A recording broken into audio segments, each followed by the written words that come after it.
সবাইকে টেকনিক পরিবারের পক্ষ থেকে শুভেচ্ছা জানাচ্ছি। এই পর্বে আমরা এটা আমাদের ভেক্টরের দ্বিতীয় পর্ব। আমরা এই পর্বে বিশেষ কিছু ভেক্টর নিয়ে স্পেসিফিকভাবে আলোচনা করব, যেগুলো আমাদের পরবর্তীতে অনেক কাজে আসবে। তো এখানে ছোট ছোট নাম অনেক মনে হচ্ছে, কিন্তু প্রত্যেকটা ভেক্টরের ছোট ছোট পরিচয় আছে। আমরা সেই পরিচয়গুলো নিয়ে কথা বলবো, বা এদেরকে কিভাবে প্রকাশ করা হয়, বা আসলে এরা কি বোঝায় সেই জিনিসটা নিয়ে আমরা কথা বলবো। তো প্রথম যেটা হলো সেটা হচ্ছে একক ভেক্টর। একক ভেক্টর নাম শুনেই মনে হচ্ছে যে একের সাথে এর সম্পৃক্ত, অর্থাৎ আমরা যদি এটাকে ডেফিনেশন বলি, একক ভেক্টর কাকে বলে? যে ভেক্টরের মান এক তাকে একক ভেক্টর বলে। আমি আবার ডেফিনেশনটা বলতেছি, যে ভেক্টরের মান এক তাকে একক ভেক্টর বলে। যেমন ধরো আমি যদি এরকম একটা ভেক্টর আঁকি, এই ভেক্টরটা দিয়ে যদি আমি মান বুঝাই এক, তাহলে এটাকে আমরা একক ভেক্টর বলতে পারি। আর এই ভেক্টরের দিক কোন দিকে হবে? দিক হবে মূল ভেক্টরটা যেই দিকে হবে, একক ভেক্টরের দিকটাও সেই দিকে হবে। কিংবা আমরা আরো একটু ডিফারেন্টভাবে বলতে পারি যে একক ভেক্টর কোনো ভেক্টর রাশির দিক নির্দেশ করে। সুতরাং এর যে কোনো দিকে হতে পারে। মূল ভেক্টর যদি উত্তর দক্ষিণে থাকে তখন উত্তর দক্ষিণে ওর দিক হবে, যদি সে পূর্ব দিকে থাকে তখন তার দিক পূর্ব দিকে হবে। অর্থাৎ ওর দিকটা আসলে মূল ভেক্টরের উপর নির্ভর করতেছে, কিংবা ও মূল ভেক্টরকে দিক দ্বারা প্রকাশ করে বা দিক প্রকাশ করে দেয়। সুতরাং একক ভেক্টর মানে কি? যে ভেক্টরের মান এক। তাহলে এখন দেখো, আমি যদি এরকম একটা ভেক্টর রাশির কথা চিন্তা করি, এরকম লম্বা দাগ দিয়ে আমি ভেক্টরকেই বুঝাচ্ছি। ধরো এই ভেক্টরের মান কত? মান হলো 4 নিউটন। এই ভেক্টরের মান হলো 4 নিউটন।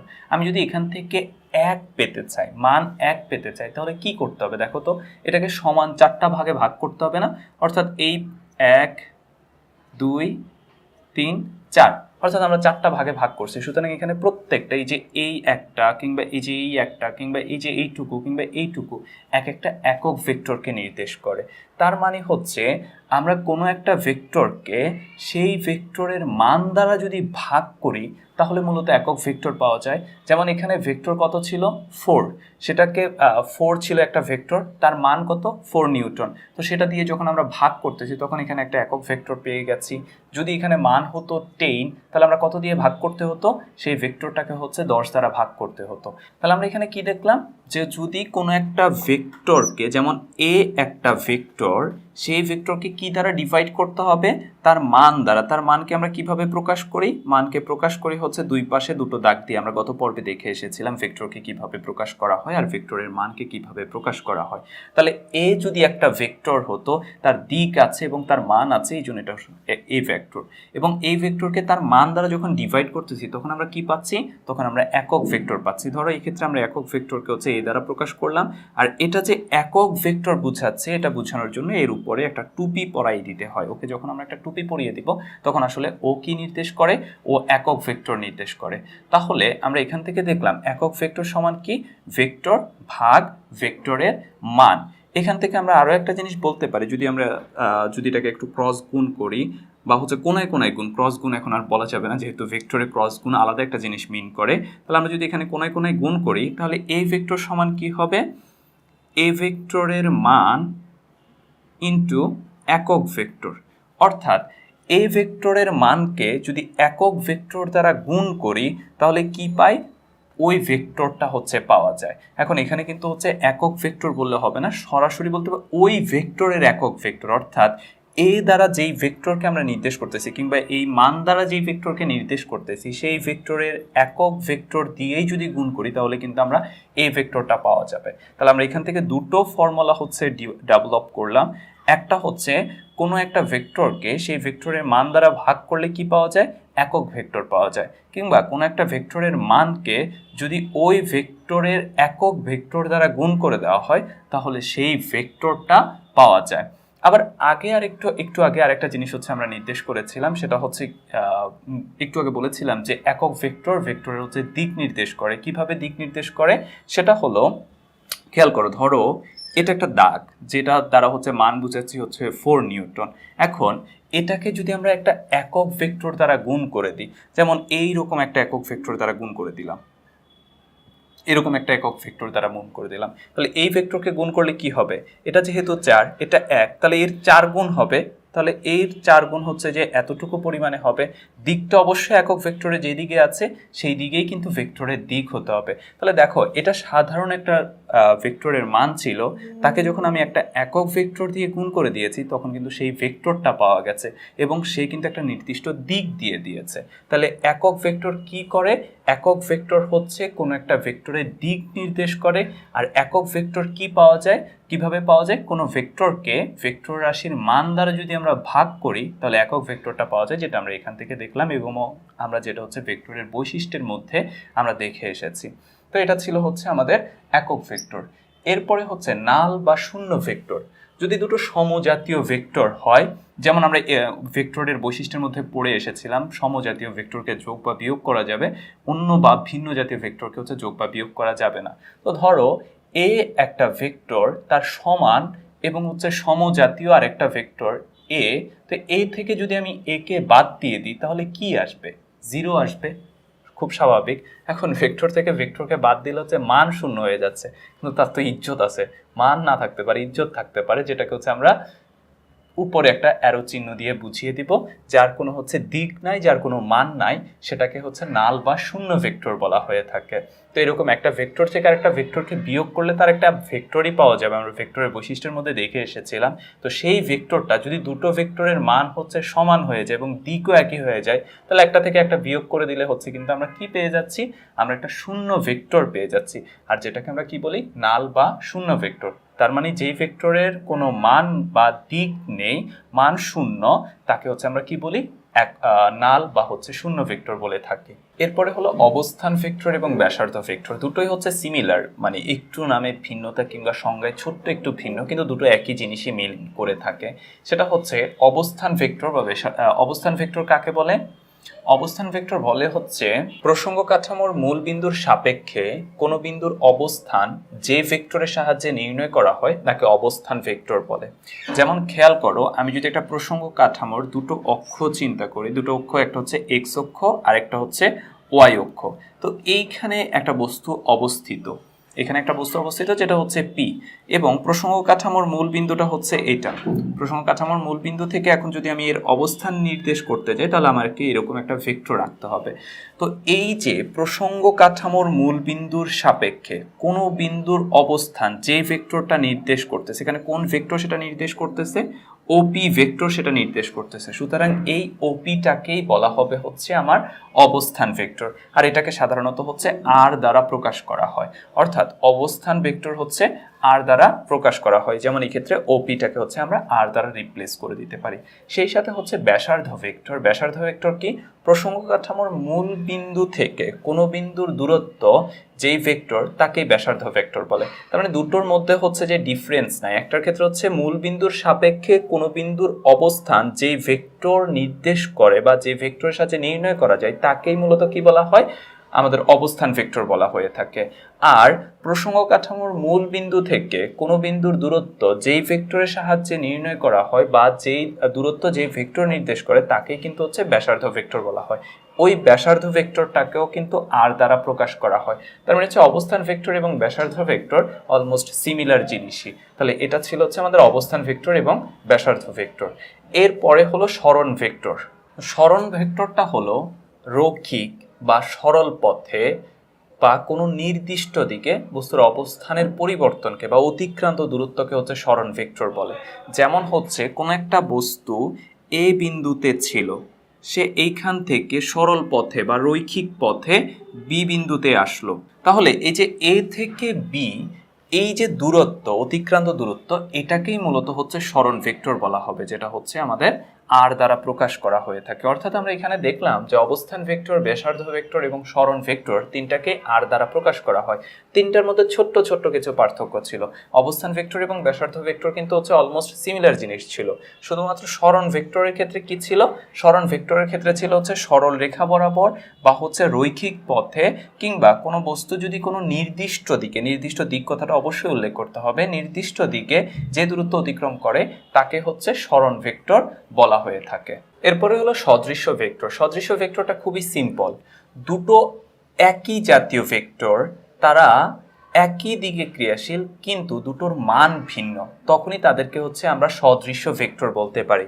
যেমন হচ্ছে ধরো এইটা একটা ভেক্টর, যেই ভেক্টরের মান হচ্ছে 4 একক, যে ভেক্টরের মান হচ্ছে 4 একক, এটাকে ধরো আমি হচ্ছে এ ভেক্টর নাম দিলাম, এটাকে আমি নাম দিলাম এ ভেক্টর। আরেকটা ভেক্টর এটা হচ্ছে বি, যার মান হচ্ছে 2, অর্থাৎ 2 একক। তার মানে হচ্ছে এই যে দুটো ভেক্টর তারা কিন্তু সমজাতীয়, অর্থাৎ দুটো হয় বেগ বুঝাচ্ছে কিংবা দুটো ত্বরণ বুঝাচ্ছে কিংবা দুটো হচ্ছে সরণ বুঝাচ্ছে, দুটো একই ভেক্টর, তাদের দিকও একই, অর্থাৎ দুজনই এই দিকেই ক্রিয়াশীল, কিন্তু তাদের মান ভিন্ন অর্থাৎ মান অসম।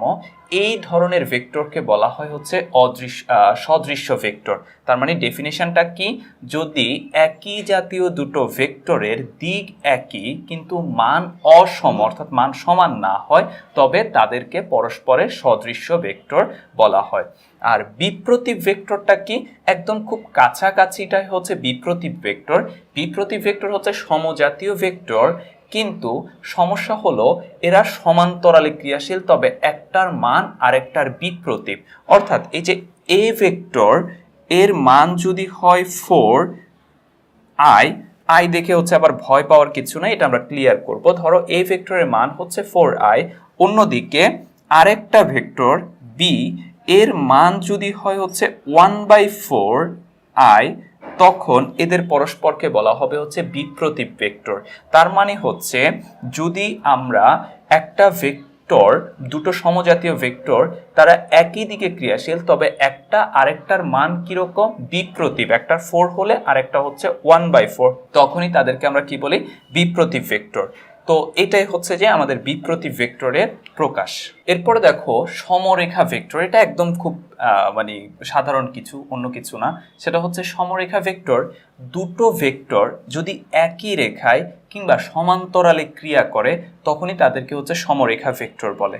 যেমন হচ্ছে এই ভেক্টরটা আর এই ভেক্টরটা তারা পরস্পর কিন্তু সমান্তরালে ক্রিয়াশীল, সুতরাং এদের দুজনকে হচ্ছে আমরা সমরেখা ভেক্টর বলতে পারি। অথবা ধরো আমি এই ভেক্টরটাকেই আমি এইখানে এঁকে আঁকলাম, ধরো প্রথমে এই ভেক্টরটাকে নিয়ে আসি, এই ভেক্টরটাকে আমি কোথায় আঁকলাম, এইখানে।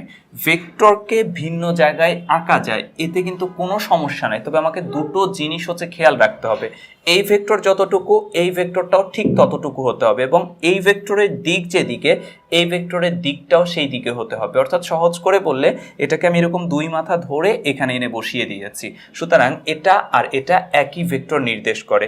সেম ভাবে এই বি ভেক্টরটাকে আমি এরকম ধরে ধরো এখানে এনে বসিয়ে দিলাম, তাহলে এটা কি হয়ে যাবে, এইখানে অবস্থান করতেছে। অর্থাৎ এটা হচ্ছে এ ভেক্টর আর এটা হচ্ছে আমাদের বি ভেক্টর। তো এইরকম দুটো ভেক্টর যদি সমরেখা মানে একই রেখায় ক্রিয়া করে কিংবা তারা যদি পরস্পর সমান্তরালে ক্রিয়া করে, তখনই তাদেরকে কি বলা হয়, সমরেখা ভেক্টর বলা হয়। আর হচ্ছে সমতলীয় ভেক্টর, সমতলীয় ভেক্টরটা হচ্ছে দুই বা ততোধিক ভেক্টর যদি একই তলে ক্রিয়াশীল থাকে তখনই তাদেরকে হচ্ছে সমতলীয় ভেক্টর বলে। যেমন এই ক্ষেত্রে আমার এই রেখাটা আর এই রেখাটা একটা তলের উপরে আছে, ধরো এটাকে আমি একটা তল কল্পনা করলাম।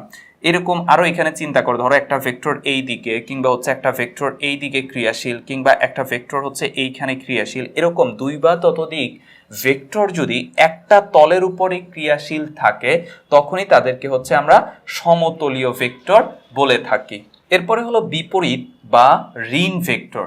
বিপরীত বা ঋণ ভেক্টরের ক্ষেত্রে কথা হচ্ছে দুটো সমজাতীয় ভেক্টর হবে যাদের মান সমান হবে কিন্তু দিক বিপরীত, তখনই তাদেরকে হচ্ছে আমরা বিপরীত ভেক্টর বলে থাকি।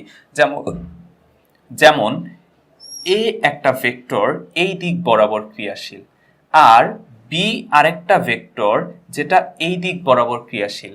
এখন এই দুটো ভেক্টর যদি সমজাতীয় হয়, সমজাতীয় মানে কি, এটা যদি বেগ হয় এটাও বেগ, এটা যদি সরণ হয় এটাও সরণ, এটা যদি ত্বরণ হয় এটাও ত্বরণ, এই দুটো ভেক্টর তারা হচ্ছে একই জাতি এবং দুজনের মান সমান। অর্থাৎ এটা যদি 4 একক হয়ে থাকে এটাও 4 একক, দুটোর মান সমান কিন্তু দিক কি, পরস্পর বিপরীত।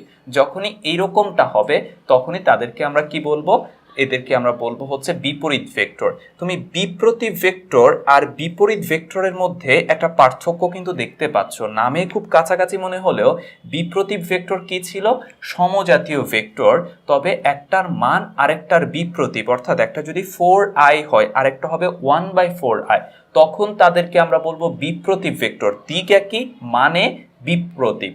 কিন্তু বিপরীত বা ঋণ ভেক্টরের ক্ষেত্রে কি, দিক এক মান একই সমজাতীয় ভেক্টর, তবে দিক হচ্ছে বিপরীত, দিক বিপরীত হলে বিপ্রতীপ ভেক্টর, আর মান যদি বিপ্রতীপ হয় তাহলে হচ্ছে বিপ্রতীপ ভেক্টর। তাহলে এই দুটো জিনিস একটু ক্লিয়ার করে রাখবা।